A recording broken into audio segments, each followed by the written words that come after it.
सुनो सुनो सुनो, एक से अनेक की सुनो, विवेक से विवेक की सुनो।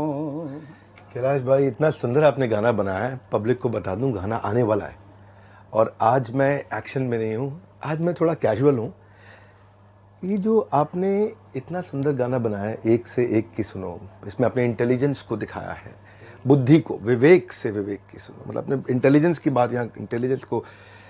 बॉलीवुड में कोई पैसे छोड़ता नहीं है और आपने क्या इंस्पिरेशन था ये, आपने अपने दिल से बिना पैसा लिए इतना सुंदर गाना समर्पित किया है। भैया मैं ज़िंदगी नहीं जीता हूँ, मैं ज़िद जीता हूँ, मैं जुनून जीता हूँ, मेरी ज़िंदगी नहीं है। और जो इस प्रकार के होते हैं उनको वो रचते हैं अलग से, उनकी रचनाकार ही कुछ करते हैं। मैं ढूंढता हूँ कोई मेरे जैसा जुनूनी और मिले, क्योंकि परमात्मा ने तो नाना प्रकार के हीरे, नाना प्रकार के रत्न जड़ित करके इस पृथ्वी को भेज दिया और उसके बाद पृथ्वी से एक के बाद एक नायाब हीरे, जवाहरात और कोहिनूर निकल रहे हैं। मैंने आपका परिचय, मेरे ब्रदर ने आपका परिचय बताया था। मैंने एक मनुष्य देखा जिसके अंदर बिजनेस और अध्यात्म एक साथ है। क्यों? क्योंकि ये दुनिया दिमाग वाले चलाते हैं, लेकिन दिल वालों को कुछ समझते नहीं। दिल बेच बेच के, ज़मीर बेच बेच के ज़मीन खरीद रहे हैं लोग। लेकिन ये पहला मनुष्य कौन है जागा हुआ है और जगा रहा है। तब मेरे मन में आया, नहीं, इनसे मिलना है और ये कोई मेरा अंशी है। जब मुझे अपना भाई दिख गया कि एक और शिवत्व, एक और जुनून, एक और जिद यहाँ पे है, एक और हट है जिसका नाम है विवेक, चलो यार इसके लिए कुछ बात की जाए। अब जब बात की जाए तो हम बतूनी तो है नहीं, और ना हम, जैसा आपने बताया कि हम बॉलीवुड, और ये मैं तो ये बॉलीवुड नाम ही, शब्द ही ये नकली मानता हूँ। पता नहीं किसकी क्रिएशन है, कॉपी है ये कोई शब्द नहीं है, इसका कोई अर्थ भी नहीं है। लेकिन हाँ, इस फिल्मी दुनिया में इल्मी काम करने वाले कम हैं, और ऐसे में यहाँ हमको बिठा रखा है महासागर के तट पर बाबा ने। कोई कारण होगा इसका भी। जैसे ही मुझे आपका, मैं ढूंढता रहता हूँ, मैं बहुत बड़ा ढूंढू हूँ और तलाशता हूँ। उम्र एक चीख की नियाद है, तुम भी चीखो, इतनी मुद्दत से कि शिद्दत तलक याद रहे। उम्र तो सबको मिलती है, ज़िंदगी सबको मिलती है, लेकिन कुछ उसमें ऐसे कारगर काम करने हैं जो मतलब लोगों को भी इंस्पायर करें। तो एक ऐसी इंस्पिरेशन वाली ज़िंदगी जब मैंने आप में देखी, तो तब मेरी आपसे पहली बार जब बात हुई, तभी मैंने ये लाइन गाई थी, एक से अनेक की सुनो, विवेक से विवेक की सुनो। तो आप अवाक हो गए थे। जैसे ही आप अवाक हो गए तो मुझे पता लग गया ये मेरा भाई है, वरना ज़्यादा एक्साइट होके बिखर जाता। और जो ज़्यादा वक्ता जो अच्छे होते हैं वो वही होते हैं जो सुनकार अच्छे होते हैं। आप में मैंने ये एक बहुत बड़ी क्वालिटी देखी, गुणवत्ता देखी, आप सुनते बहुत प्यारा हैं भैया। जो अच्छा सुनते हैं वही गुनते हैं, और जो गुनते हैं वही फिर गुनाते हैं, वही फिर आगे। बहुत प्रेम है हमारा, कई बार बातचीत होती है और बहुत अच्छा लगता है। और मैं क्या, आप जब बोलते हैं ना, तो मैं नहीं, मतलब पूरा मुझे लगता है भारतवर्ष इसको ध्यान से सुन रहा होगा आज। हाँ, अब मैं आपसे एक मेरे मन का प्रश्न पूछता हूँ। कहीं ना कहीं यात्रा तो आपकी भी, हम लोगों की दोनों एक जैसी सी ही रही, लेकिन ये कहाँ से आती है इतनी विनम्रता? और दिल्ली जैसे शहर में भैया, जहाँ पर चवन्नी भी रुपये का नशा लिए घूम रही है, दिल्ली की तो बात ही अलग है। मतलब दिल्ली एक ऐसा शहर है, क्योंकि मैं दिल्ली का ही हूँ, हम दोनों दिल्ली है के हैं। वहाँ तो ऐसा है कि अगर अचानक ये कोई पूछ ले कि भाई मुझे तो जहाज लेना, अरे मिल जाएगा ना यार, दिला देंगे 1 मिनट में। वहाँ ऐसा, मतलब हर चीज़ के लिए कोई ना नहीं है वहाँ। तो जुगाड़ नगरी है दिल्ली। लेकिन ऐसी नगरी में भी आप इतने विनम्र और इतने शालीन कैसे बचे रहे भैया? 5-5 गिनीज बुक रिकॉर्ड आपके हाथ लगे हैं, और उसके बाद आप ऐसे दड़ूकते हैं जैसे कोई शेर दड़ूक रहा है अपनी मान से निकलकर। और मुर्दों में भी प्राण फूंकने की शक्ति आप रखते हो। जब आप बोलते हो तो धारा प्रवाह बोलते हो, जब आप बोलते हो तो अटक, बेअटक, बेपलक ऐसे बोलते हो, और न जाने कितनों की अटकों को, भटकों को आप ऐसे झटके से उबार देते हो। आपका नाम मैंने उबारू भी रखा है भैया। और ऐसे बहुत सारे वाणिज्यकर्ता हैं, उद्यमी हैं, ऐसे बहुत सारे बिजनेसमैन हैं जो लघु स्तर पर अपने काम करते थे, लेकिन आपने उनको अंग्रेजी में, जिसको हम एंटरप्रेन्योर बोलते हैं, कईयों से तो ये इंग्लिश स्पेलिंग ही नहीं लिखी, हमसे खुद नहीं लिखी जाएगी। मैं लिखूंगा यार, ये स्पेलिंग तो पूछूंगा, पूछ के यार बताना जरा एंटरप्रेन्योर की स्पेलिंग क्योंकि हम अंग्रेजी में उतने अंदर घुसना नहीं चाहते। मतलब हम अगर चाहें तो पार कर लें नैया, लेकिन हम हिंदी और संस्कृत में डूब रहे हैं पूरी तरह और उसका आनंद ले रहे हैं भैया। लेकिन आप ये कैसे संकल्प कर पाते हैं इतना भलेपन का? मैं पहले तो ये कहूँगा कैलाश भाई कि आपसे बहुत सीखना है, so much to learn from you. आप एक साधारण व्यक्ति को कैसे असाधारण बना देते हैं। मुझे लगता है आपके आसपास जो रहेगा वो इंस्पायर्ड और मोटिवेटेड रहेगा, क्योंकि आप इतना एनर्जी भर देते हैं। और एक सपना हम लेके चले हैं, एक सपना है जिसको पूरा करना है, और उस सपने में एक चीज़ पे हमने फोकस किया है कि जिस आम आदमी के लिए हम काम कर रहे हैं, उस आम आदमी को अगर एनेबल कर दे, भारत में बहुत शक्ति है, भारतीयों में बहुत शक्ति है, मेरे भाई असीमित शक्ति है। और उस शक्ति में आज फैसिलिटी की कमी है। जब अंग्रेज हमको छोड़ के गए तो हमारी जो जीडीपी थी, वर्ल्ड का कंट्रीब्यूशन उस समय 24% थी। अंग्रेजों के आने से पहले, उनके जाने के बाद 2.5% रह गई, यानी कि 1/10 करके चले गए में वो जी। हमारे यहाँ जो एवरेज एज थी ना, हमारे यहाँ एवरेज एज गिर के 27 रह गई। एक आदमी की एवरेज 27 साल की उम्र तक लोगों का देहांत हो रहा था, मृत्यु हो रही थी, लोगों को पता नहीं है बात ये। हम दुनिया की इकोनॉमी में बहुत बड़े कंट्रीब्यूटर्स थे जो समाप्त हो गए।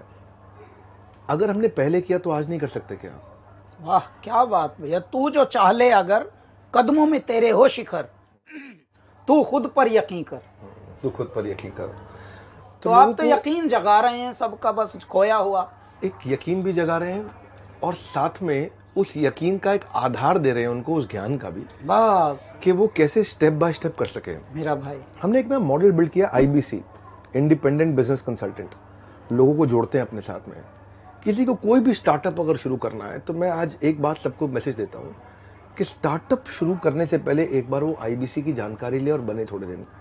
उसको हम इतना तराश देते हैं, इतना पीट देते हैं, इतना समझा देते हैं, इतना डांट भी देते हैं जब वो IBC बन जाता है हमारे साथ, इतना ट्रेन कर देते हैं, इतना कभी कभार छील भी देते हैं उसको, और इतना उससे लगा देते हैं कि वो 1 साल के अंदर किसी भी स्टार्टअप को तैयार करने के लिए खड़ा हो जाता है। जरूरी भी है। जिस मिशन को आप लेकर चले हैं, मैंने ये देखा है भैया, जो पहली मैंने एक लाइन दी थी ना कि मुर्दों में भी प्राण फूंक देते हो आप, अब मैं आपके लिए ये गाना गाता हूँ।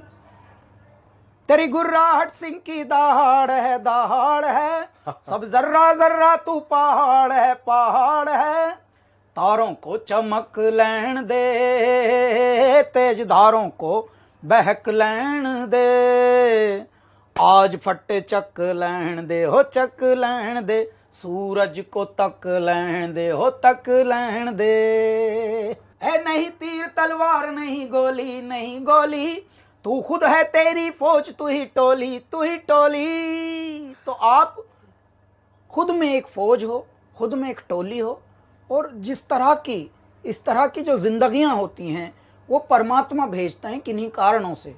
और इसीलिए आपका जन्म, आपका पालन, आपका लालन और आपके अनुभव, ये सब जोड़कर, सब कुछ निचोड़कर तब बनता है विवेक। और बिंद्रा तो फिर बात ऐसी हो जाती है कि वाह भाई, बिंद्रा ही बिंद्रा। एक्चुअली कृष्ण कहते हैं गीता में, ददामि बुद्धि योगम तम ये न मामोपयांति थे, कि मैं बुद्धि योग, विवेक मतलब जो बुद्धि योग है, वो कृष्ण कहते हैं कि मैं स्वयं देता हूँ। अगर पहले आचार्य चाणक्य हुए, चंद्रगुप्त मौर्य हुए, पहले अगर कृष्ण भी हुए, श्री राम भी हुए, और अखंड भारत भी हुआ है, तो वो तभी हुआ जब उस प्रकार की इंटेलिजेंस थी। तो हमने पहली बार एक कुछ नहीं, इतना सा प्रयास किया है कि हमने भगवत गीता से भी सिखाया कि बिजनेस कैसे किया जा सकता है। वही मैं बोल रहा हूँ, ये यूनिक एलिमेंट भैया आपका पृथ्वी पर, ये मैं कोई ब्रह्मांड में बोल रहा हूँ, ये सिर्फ भारत की बात नहीं है, कि मैं पहली बार किसी मनुष्य को देख रहा हूं जो जगा है और जगा रहा है, और वो भी उस क्षेत्र में जो क्षेत्र कहीं विषय वो था ही नहीं। मतलब आप व्यापार का, उद्यम का, अध्यात्म से दूर दूर तक कोई कनेक्शन नहीं था। ज्यादातर लोग अपना सेहत बिगाड़ लेते थे, चालाकी, वाचाली, चतुराई करके पैसा कमाया, लेकिन कोड़ी कोड़ी माया जोड़ी। लेकिन जब एहसास हुआ तब रह गई आयु भी थोड़ी, शरीर भी, और सांसें भी थोड़ी। तो भैया क्या फायदा, तूने किसके लिए जोड़ा था ये? आपको पार्टनर बनाएंगे, तब आप मोटिवेशनल स्पीकर लेकिन इतने भैया बढ़िया है। आपने जैसा पकड़ा है लोगों को कि नहीं, बिगाड़ना नहीं है, बिगड़े को सुधारना है, आपने वो करके दिखाया। मुझे बहुत खुशी है। और मैंने ये गाना, क्योंकि कुदरत ने ये गाना बनवाया है हमारा, विवेक से विवेक की सुनो, ऐ मेरे प्यारे सुनने वालों, सुनना ही गुनना है, और जो सुनता है वही सबसे ज़्यादा कनेक्ट कर सकता है इस पृथ्वी पर। देखिए, परमात्मा कभी किसी सजे हुए, जैसे हम गहने पहन के देखते हैं बड़े बड़े फिल्मों में, नाटकों में, वैसे कभी आते नहीं परमात्मा अदृश्य रूप में रहते हैं, हमारे अंदर भी रहते हैं, हमारे इर्द गिर्द भी रहते हैं। लेकिन भैया कुदरतन बात है, परमात्मा कैसे सुन लेते हैं, मौन में सुनते हैं सब कुछ। पद्मासन में ध्यान लगाए मौन है, वीराने में तपता योगी कौन है। नाद न कोई तार, न कोई नाद न कोई तारा, और डमरू कभी कभारा, अधमूंदी आंखों से सब देख रहा संसारा। तो मेरे बाबा ने क्रिएट किए हुए हैं आप जैसी आत्माएं, और आप जैसी आत्माओं को हमारा परम कर्तव्य है कि हम और बढ़ाएं और उनके साथ जोत में जोत जगाते चलें। उस यज्ञ में इतनी आहुतियां डाल दें कि वो यज्ञ अखंड यज्ञ बनता रहे, महायज्ञ बनता रहे। इसलिए हमको जोड़ा है मेरे ईश्वर ने। और ये जोड़ी, ये अब 1 और 1 11 की जोड़ी है भैया। और ऐ मेरे दर्शकों, ऐ मेरे श्रोताओं, ऐ मेरे प्रशंसकों, ऐ मेरे फैन क्लबों, विवेक भैया के भी फैन क्लबों, हमारे भी फैन क्लबों, आप सब हमारी स्ट्रेंथ हैं, आप सब हमारा परिवार हैं। और ये देखिए, ये गाना जब आएगा तो आप सबको आपके अंदर की भावना पता लगेगी कि हाँ, क्रोध हो तो हंसना, ईर्ष्या हो तो तपना, और दूसरों की खामियों से खुद बहुत सीखना। तो ये चिंता में चिंतन का, मना में मनन का जो मज़ा है, जब कोई मना कर दे तो उससे बुरा ना मानना कभी, मना में और थोड़ा ध्यान करना कि हाँ यार, अभी हम इस लायक हैं नहीं। अभी जब हमको माइक लगाया जा रहा था, मैंने बताया कि हमको माइक ही कभी नहीं मिला कभी हिम्मत भी नहीं हुई कि माइक मांग भर लें कभी, अगर छोटे मोटे स्टेज पे गए। तो मना में मनन का, चिंता में चिंतन का, तो ये सब आएगा विचार। और मैं बहुत खुश हूँ भैया, ईश्वर ने हमें इस योग में, इस प्रयोग में, इस संयोग में, इस युग में जोड़ दिया है। और ये बहुत बड़ा एक, इसका मैं बता रहा हूँ भैया, निमित्त है, और समझ भी आ सकता है। मैं तो एक बात कहना चाहता हूँ आप सबसे कि जब भी हम कोई वाणी सुनते हैं ना, उस वाणी के पीछे संस्कार होता है। और वो संस्कार कैसे हैं? ये जो गाना है, ये इसमें जो सेल्फलेसनेस है, ये लोभ के चलते नहीं बनाया गया है, लालच के चलते नहीं बनाया गया है। ये आपने लोगों को विवेक देने का प्रयास किया है। मैं रिक्वेस्ट करूंगा कि इस गाने को सब लोग सुनिएगा, आने वाला है गाना, बहुत अच्छा है। और इसमें जो सेल्फलेसनेस है वो इम्पैक्ट करती है, क्योंकि जब जेब से निकली बात हो तो जेब तक जाती है, जब वाणी से निकली बात हो तो कान तक जाती है, दिमाग से निकली बात हो तो दिमाग तक जाती है, पर जब दिल से निकली बात हो तो हृदय परिवर्तित कर देती है। आइएगा, सुनिएगा ज़रूर कैलाश जी के साथ। और कैलाश जी के सामने बोलने की तो क्षमता नहीं है, उतना प्यारा बोलते, इतना मीठा बोलते हैं। आपने आज इतना उत्साह बढ़ाया, जो आपने इतना गुणगान किया, अगर उसमें से इतना सा आ जाए तो मेरा काम हो जाएगा, मेरा जीवन संपूर्ण हो जाएगा। अगर इतना ज़्यादा नहीं, पर thank you very much. Only effort is, and I really want to appreciate you, कि जो हमारा एफर्ट है वो यही है कि लोगों तक हम पॉजिटिविटी को फैला सकें, उनके अंदर क्रांति ला सकें। छोटा सा message, stay hungry, stay foolish. Steve jobs ने बात कही थी, कई लोगों ने किताब भी लिख दी, भूख होनी चाहिए, स्टे हंग्री। तभी व्यक्ति जब भूख होगी तो सीखेगा। स्टे फुलिश, अपने आप को बहुत बुद्धिमान ना माने, विनम्र बने, अच्छे से बने, तभी वो विवेक प्रवेश करेगा। Stay hungry and stay foolish. इतनी दूर आया हूँ यहाँ रहने के लिए नहीं, और आगे जाने के लिए। आप लोगों के साथ मिलकर और आगे जाएंगे। धन्यवाद कैलाश भाई, आपने इतना उत्साह बढ़ाया आज हमारे चैनल पे आके लोगों का, और लोग वेट करेंगे आपके इस सुंदर से गाने का जो आएगा।